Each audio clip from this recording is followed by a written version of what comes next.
안녕하세요. 일렉트로캠입니다.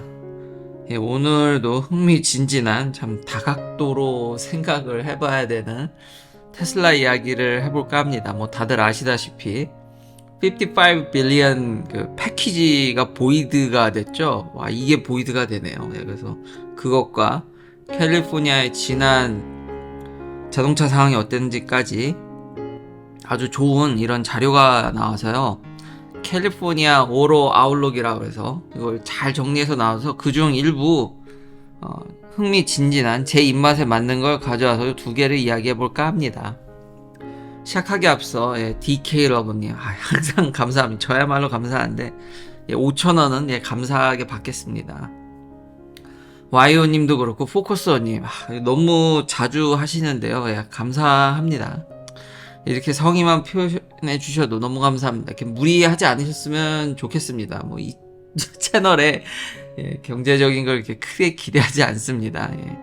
그러니까 제가 하고 싶은 이야기 그냥 재미나게 많이들 이렇게 같이 공유했으면 좋겠습니다. 진심으로 진짜 감사합니다. 이게 그런 마음이 계속 느껴져서 제가 그래서 계속 소셜 프레셔를 받아서 계속 만드는 거겠죠.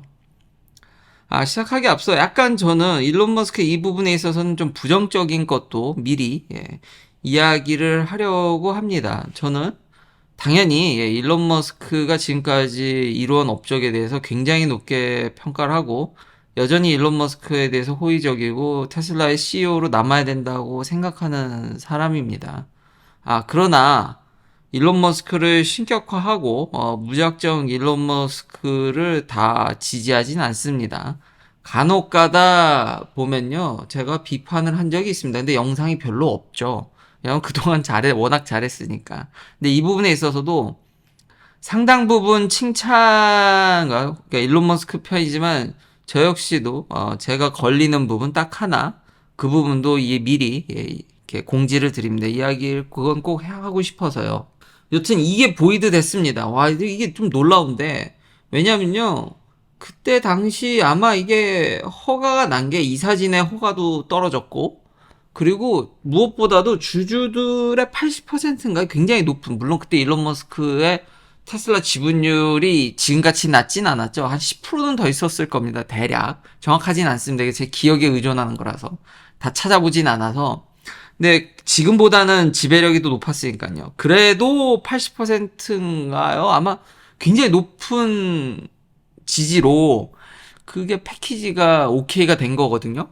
근데 이걸 보이드를 그러니까 한편으로는 미국의 이런 주주 친화적인 시스템이라고 해야 될까요? 어찌 보면 물론 저도 이번에 그 저지가 얘기한 거에 모든 걸 다 동의하지 않습니다. 말도 안 되는 얘기도 있고 물론 구글 바드 AI 힘도 좀 분석을 빌렸는데 AI도 뭐 틀렸던지 저도 동의 못하는 부분이 있는데 딱 하나 제가 마음에 들었던 거는 그 이 사진이 일론 머스크 컨트롤 하에 있다고 봤던 것 같습니다. 그러니까 물론 주주들의 많은 찬성을 얻었지만 이미 보드진이 일론 머스크 입맛에 맞는 사람들로 앉혀져 있었기 때문에 그 사람들이 만들어낸 조건들 패키지가 과연 공정했겠냐라는 거죠. 밸런싱이 안 맞았다라는 부분에 있어서 놀랍더라고요. 그러니까 주주들이 미처 못 봤을 수도 있다라는 거죠. 보드진이 마음대로, 일론 머스크 마음대로. 그러니까 그런 부분까지 사법 시스템이 고려를 해준다. 그래서 주주들을 보호해주려는 취지는 참 놀랍더라고요. 그럼 미처 놓쳤어도, 왜냐하면 미국에서 이런 일이 너무 많이 일어나고 전 세계적으로도 너무 많이 대동소이하다기 때문에 제가 이걸 미처 놓쳤거든요. 당연히 CEO면요 보드진을 자기 입맛에 맞는 사람을 앉히고 싶지 자기 의견에 반대하는 사람을 앉히고 싶겠습니까? 그럼 내가 어떤 방향을 추구하는데 이게 추진이 안 됩니다. 계속 반대만 받으니까요. 그렇기 때문에 그게 다 대동소이한데 그걸 굉장히 크게 봐서, 근데 그렇게 되면은 이게 사유화가 되면은 자꾸 주가를 올리려고 하지 않고, 그러니까 약간 일론 머스크한테 그런 면이 보이는 거죠. 저도 그게 우려스러운 건데, 그러니까 미리 얘기하면 이분 자꾸, 저는 트위터 살 때도 약간 반대 스탠스가 있었죠. 그 장기적인 안목에선 맞지만 자꾸 테슬라를 담보로 이거저거 많이 하시니까요. 지금 이분이 경영하는 회사가 지금 몇 개입니까? 너무 많습니다. 그러니까 저는 테슬라에 더 집중해 주길 바라는 거죠. 아니, 여기 실리콘밸리에서도 약간 그런 성향이 이제 그런 반기도 좀 일론 머스크에 대한 반기도 느껴지는 게 아니 도대체 몇 개 회사를 경영하는 겁니까? 근데 인플로이들이 겸업을 할 수는 없지 않습니까? 다른 회사에 내가 이 회사에 취직하면서 다른 회사에 일하다가는 난리죠. 근데 이분은 물론 그래서 주주들을 달래려고 뮤추얼 베니핏을 계속 얘기하는 거 아닙니까? 테슬라랑 스페이스X랑 뮤추얼 베니핏을 얻을 거다. 지금 X랑도 테슬라거든. 내가 하는 사업들이 다 테슬라하고 굉장히 공동의 이익을 소유할 거라고 계속 얘기를 하는데 그게 한두 개여야 되는데 너무 많아서 저도 그 부분에 있어서 우려가 있기 때문에 그러니까 그런 식으로 자꾸 사유화하고 자기 말만 지금 심지어 X는 상폐돼서 자기 고유에 그러니까 모든 CEO들이 자기들이 그걸 원합니다. 자기 마음대로 통제할 수 있는 회사를 원하죠. 근데 그러면 다 자기 돈으로 해야 되는데 그건 또 아니잖아요. 빨리 사업을 확장시키고 싶고 영향력을 빨리 키우고 싶으니까 투자자들의 자금은 받아야겠고 돈은 받아야 되고 내 영향력은 확장시키는 그게 그런 모습이 너무 과하게 나타나는 게 이번에 좀 브레이크를 걸지 않았나. 하여튼 놀랍더라고요. 그러니까 미국은 참 주주 친화적이구나. 근데 어찌 보면은 이런 테슬라의 그로스? 이거 퍼포먼스 베이스로 다시 한번 그 컴펜세이션은 퍼포먼스 베이스, 물론 이게 너무 많다, 적다. 그건 논하기 좀 어려울 것 같습니다. 왜냐면 테슬라가 보여준 성장은 너무나도 놀랍기 때문에 그리고 그렇게 했기 때문에 이렇게 주가가 미친 듯이 오르지 않았겠습니까? 다 주주들도 어느 정도의 이익을 받았고 그걸 보고 그때 그 패키지를 어느 정도 찬성을 했던 거겠죠. 이게 너무 다각도로 다시 한번 생각해 볼 점들이 너무 많아서 이야기가 한 대로 좀 셀 수도 있는데 반면에 일론 머스크가 테슬라를 어느 정도 자기 거라고 좀 생각을 했기 때문에 이런 장기적 안목을 갖고 전기차를 미친 듯이 리더십을 발휘해서 할 수 있지 않았나라는 면도 생각하게는 됩니다. 왜냐면 자기 거니까요. 근데 너무 사유화하는 것에 대한 경계가 좀 있다고 봐야겠죠. 근데 저도 이런 리더십이 필요하다고 생각하는 이유가 뭐냐면은 GM이나 포드 같이 그러니까 전문 경영인이 앉게 되면은 아니 전기차를 뭐 많이 팔 이유가 있습니까?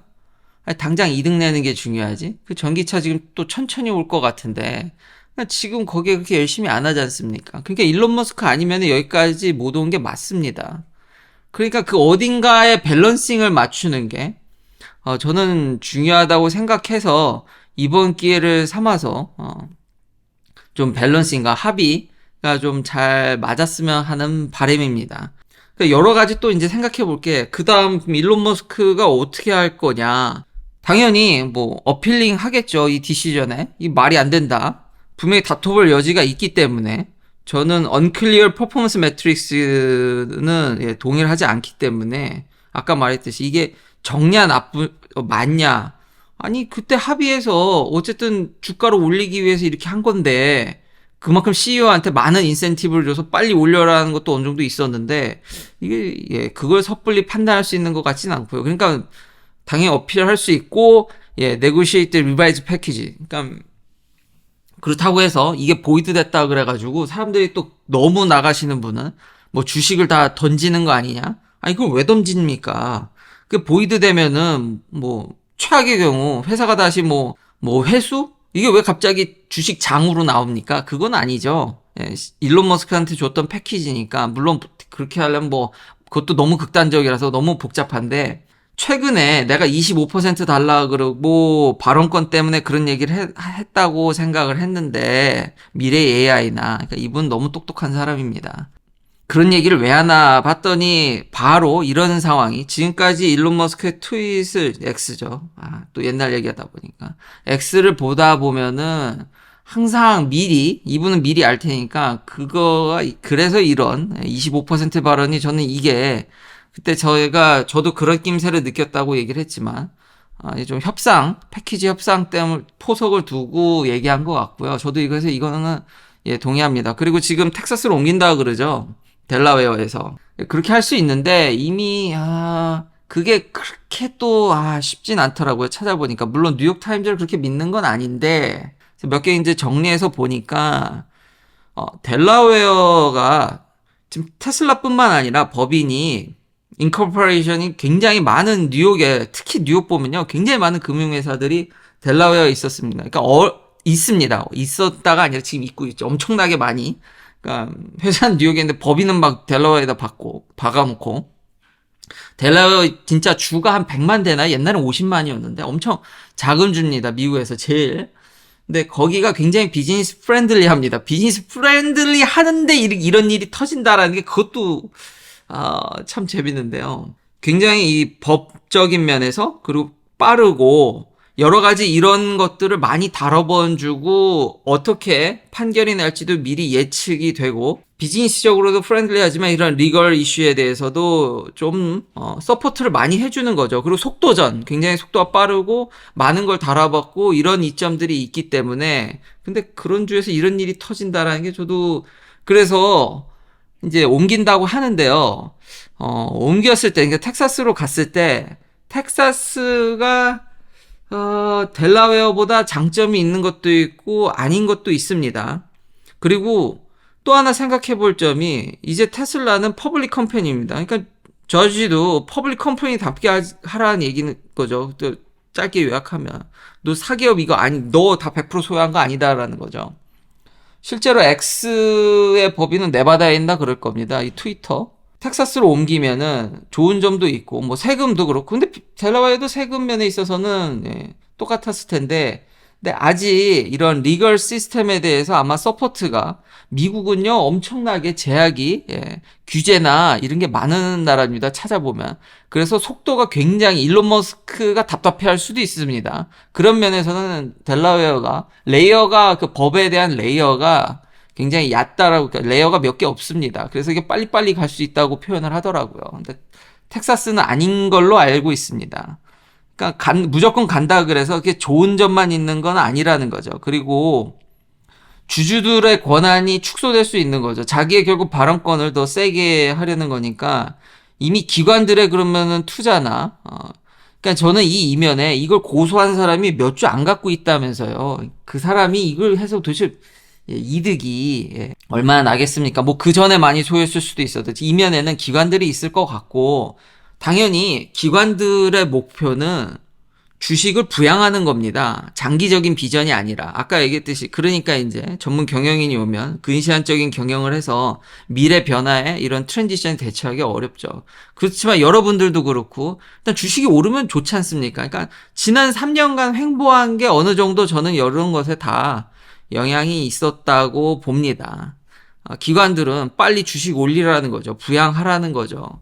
뭐 미래적인 플랜으로 이런저런 기술적인 면으로 장기적으로는 테슬라의 미래가 엄청나게 밝고 저도 동의를 하지만 기관들은 그런 거 일도 생각을 안 합니다. 당장 빨리 주식 올려라 이거죠. 빨리 부양해라. 이게 직접적으로 영향이 있게 그런 면들. 그래서 이런 것에 있어서 밸런싱이 잘 맞아야 된다. 다시 한번. 그 보드지는 그리고 퍼블릭하게 이제는 대외적으로 이거 우리 입맛대로 막 했다가는 결국 별개 그러니까 회사가 다 동의하고 이사진이 동의하고 쉐어홀더가 다 동의해도 법망으로 니들끼리 다 헤쳐먹지 말라는 거에 어느 정도의 브레이크를 이렇게 걸 수 있다라는 것이 사회적으로 어느 정도 압박을 받기 때문에 그러면서도 일론 머스크한테 인센티브를 전 여전히 줘야 된다고 생각을 합니다. 안 그러면 장기적으로 이걸 끌어가기가 어렵기 때문에 잘 또 보드진이 새로운 패키지를 잘 내놔야겠죠. 지난 옛날에도 얘기했듯이 결국은 큰 그림에서는 그때도 저 느꼈지만 협상안 그래서 여러 가지를 이렇게 생각해 보게 저도 이렇게 덕분에 이걸 여러 다이나믹을 생각해 보게 됐습니다. 구글 AI도 근데 밑밥을 깔더라고요. 너무 다양하게 이게 생각해 볼 점이 있어서 딱히 어떻게 결론 내리기도 힘들고 그냥 이렇게 생각해보라고 던져주지. 절대 이게 결론이 나지 않는다는 점. 그리고 이 발췌한 것 중에서도 AI도 100% 믿을 수가 없고, 여기서도 제 입맛에 맞도록 취합을 했다라는 점을 또 다시 한번 밝힙니다. 이런 상황을 좀 분석해 보면서 한국의 경영도 조금은 생각하게 되더라고요. 근데 한국은 재벌 경영이죠. 개인 소유인데, 자기 건데, 그러니까 주가가 부양이 안 되죠. 배당을 할 이유도 없고 주식을 부양할 이유도 없고 그래봐야 나중에 물려주거나 이럴 때 상속세만 많이 내지 주식이 올라가 봐야. 그리고 회사가 자기 거라고 생각하면은 투자금을 거기다 두는 게 낫지 배당을 하거나 자사주를 매입한다거나 그런 일을 하는 게 정말 아무짝에 쓸모가 없는 일이죠. 근데 그건 그렇다 치죠. 그러면 주주 친화적이지 않은 모습들이 보이니까 개인 사유화했을 때 그런 문제가 생기니까. 근데 반면에 일론 머스크 같이 이걸 길게 보는 일은 왜 안 일어나는지 그게 좀 신기하긴 하더라고요. 좀 더 장기적인 투자 이런 것들 이거 내 건데 그럼 그렇게 멋지게 그런 게 아마 그런 엔터프라이즈적인 사고 도전적인 면들 그런 게 좀 부족함이 느껴져서 사유화는 하는데 단기적 이익만 너무 집중하는 모습이 비춰져서 그런 것도 좀 생각이 나더라고요. 아무튼 저는 일론 머스크의 장기적 비전에 절대적으로 동의하기 때문에 아무쪼록 밸런싱을 잘 맞추기를 저는 바라겠습니다. 그러면서 주가도 많이 부양을 해야겠죠. 자, 다음은 캘리포니아 오로 아웃룩입니다. 또 재밌더라고요. 캘리포니아가 인구가 줄고 있는데요. 그래도 여전히 미국에서 넘버원 스테이트고요. 인구로나 자동차적인 면이로나. 재밌습니다. 그러니까 약간은 좀 미리 미국의 어떤 트렌드가 또 선반영 된다고도 볼 수 있기 때문에 제일 큰 시장이고. 근데 여기도 보면요. 인구가 느는 동안은 자동차 판매량이 미친 듯이 늘지만 2016년을 피크로 더 이상 늘고 있지 않고 그걸 회복도 못하고 있습니다. 미국 전체적으로 보면요, 그냥 몇십 년, 한 30년 되나요? 40년을 아마 거의 횡보하고 있습니다. 자동차 판매량이. 근데 캘리포니아도 그런 모습이다. 거기다 인구가 계속 줄고 있기 때문에 여기 물가가 너무 비싸죠. 아니, 그렇게 샌프란시스코 욕을 하는데 왜 이렇게 집값이 안 내리는지, 그것도 신기합니다. 이게 좀 통계에 오류가 있는데, 집값으로 살짝 빠져서. 이게 안 좋은 데는 팍팍 떨어지는데, 여전히 사람들이 원하는 데는 잘 안 떨어지더라고요. 여전히. 네, 여튼 다시 돌아와서 자동차 판매량도 횡보다. 그리고 아마 이걸 복구하기는 어려울 거다. 이런 식으로 인구가 줄면은 이게 올라가기는 쉽지 않아 보입니다. 그리고 놀랍게도 캘리포니아 안에서 전기차가 무려 21.4%나 팔렸더라고요. 진짜 선도적이죠. 진짜 앞서가는. 그러니까 전체 차량 판매 중에 유럽에 정말 앞서가는 몇몇 나라들 같은 모습들이 보이는 거죠. 야, 이거 5대 중 1대 이상은 전기차라는 거 아닙니까? 이 동네는. 거기다 플러그인 하이브리드도 한 3.4%, 하이브리드 11점, 참 친화적이네요. 친화적. 그러나 여전히 내연기관이 61%나 차지한다. 대단하네요. 그리고 캘리포니아가 확실히 큰 주인 게 US BEV 마켓에서 7.5%나 가져간다는 점. 그리고 놀랍네요. 33.8%. 그러니까 캘리포니아가 갖는 쉐어? 야, 이 대단합니다. 대단해. 그러니까 미국 전체 BEV 쉐어 중 아니 미국에 주가 몇 개나 있습니까? 그렇게 많은데 전체 미국 BEV 쉐어 중에 33.8%라는 게 놀랍더라고요. 진짜 이주는 앞서가는구나. 전기차에 참 좋아하는구나. 제가 전기차를 너무 좋아하다 보니 그냥 그래서 여기로 빨려왔나 봅니다. 뭐 농담이지만 다른 게 맞아서 오긴 했지만 진짜 전기차 노래를 부르더니 결국 이런 주에 정착했다. 정착했는지 잘 모르겠는데요. 랭킹을 보면은 1등이 모델 Y고요. 당연히 더 막강하죠. 2등이 모델 3입니다. 진짜 막강하네요. 3위가 쉐비 볼트인데 격차가 심각하죠. 예. 모델 3가 82,000대를 넘게 팔았는데 볼트가 19,000대를 팔았습니다. 너무 격차가 심하네요. 근데 의외인 게 집 랭글러가 이게 플러그인 하이브리드인데 무려 13,000대나 팔아서 4위에 올라왔다는 게 좀 신기했고요. 현대 아이오닉이 8위인데요. 그 위가 모델 X입니다. 저 비싼 거를 10,000대나 넘게 팔았네요. 아이오닉 5보다도 테슬라 모델 X가 더 많이 팔렸습니다. 이 주에서. 기가 찰 노릇이네요. 훨씬 비싼데. 모델 S도 12위에 있고 기아 EV6가 15위, 4,000대 좀 넘게 팔았네요. 어쩐지 차를 너무 많이 못 본다 했습니다. 그러니까 기아 EV6는 리비안 R1S보다도 조금 팔렸네요. 좀 신기하더라고요. 그러니까 제가 기아 EV6를 못 보는 게 당연한 거고 탑셀링 패신저 카에서 모델 3가 여기서는 토요타 캠리나 혼다 시빅이나 혼다 어코드를 다 제꼈습니다. 여기서 1등은 테슬라 모델 3입니다. 예전에 이걸 미리 예측하고 약간 제가 통계를 잘못 읽고 이걸 좀 잘못 얘기한 적이 옛날에 있었던 것 같은데 진짜 근데 잘못이 아니라 미래를 예측했네요. 이것도 그냥 1등이네요. 2주에서만. 예, 모델 Y도 당연히 예, 라브4를 이미 많이 제꼈고요. 13만 대 대비 5만 8천 대 격차가 심하네요. 대단합니다. 그리고 여기 보면 라이트 트럭에 포드 F 시리즈가 들어가는데 아무래도 서부에서는 F 시리즈가 좀 덜 팔리지만 그래도 4만 대나 판다는 게 저 트럭을 쉐비 실베라도는 3만 6천 대를 넘기고 트럭이 좀 덜 친화적인 주여도 트럭은 미국은 참 대단하다. 많이 팔린다. 아마 중부에선 압도적이겠지만 그래도 모델 Y가 1등이더라. 그래서 마켓 쉐어를 보니까요. 그러니까 BEV, 배터리 일렉트릭 비이클 레지스트레이션 마켓 쉐어를 보면 테슬라가 좀 줄었는데요. 2022년에 71%였는데 2023년에 60%로 하락을 했습니다. 절반 이상 먹으면 혼자 다 한다고 봐야겠죠. 예, 포르쉐 막한 얘기 했었죠. 예, 0.8%에서 0.6%로 그것도 줄었네요. 예, 리비안이 계속 늘고 있고요. 한 2.7%. 그러니까 이 주에서 보면요. 현대가 4.4%, 오르긴 올랐네요. 기아가 2.1%. 아니 어떻게 테슬라를 제외하고 두 자릿수를 기록한 회사가 한 개도 없네요.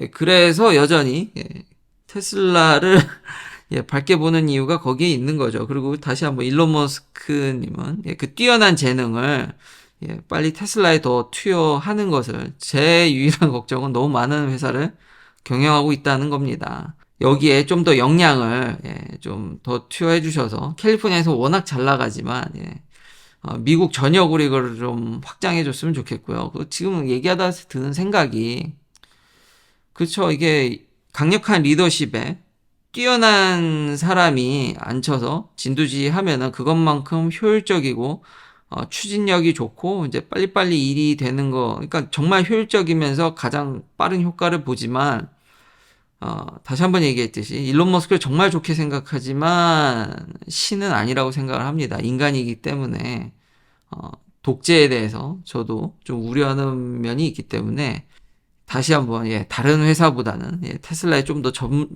전적으로 더 많이 사람이지 않습니까? 힘을 써줬으면 좋겠고 마지막으로는 이런 것도 데이터를 뽑더라고요. used vehicle입니다. 그러니까 중고차 랭킹입니다. 이 동네.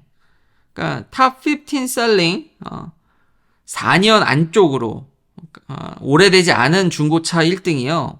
혼다 시빅입니다. 1등이. 2등이 토요타 캠리, 3등이 토요타 코롤라, 그 다음에 혼다 어코드, 토요타 라브4. 이제 일본 차들이 다 해먹고 앉았군요.